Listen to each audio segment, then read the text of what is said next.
Canada அரசாங்கம் நடந்தது இனப்படுகொலை தான், அந்த இனப்படுகொலை எதிர்கொண்ட தற்காப்பு போராளிகள் தான் விடுதலை புலிகள் என்பதை அங்கீகரித்திருக்கிறார்கள். அந்த இனப்படுகொலைக்கு ஆளான மக்களை போற்றும் வகையில் அங்கே நினைவு சின்னங்களை எழுப்பிக் கொண்டிருக்கிறார்கள். ஆஸ்திரேலிய அரசாங்கம் அதை அங்கீகரித்திருக்கிறது.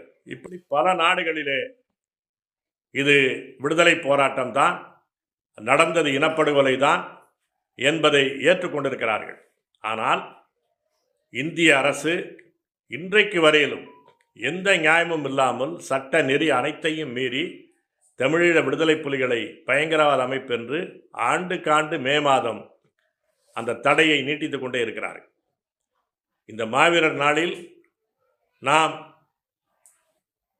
இந்திய அரசிற்கு வலியுறுத்த வேண்டிய கோரிக்கை என்பது தமிழீழ விடுதலை புலிகள் மீதான தடையை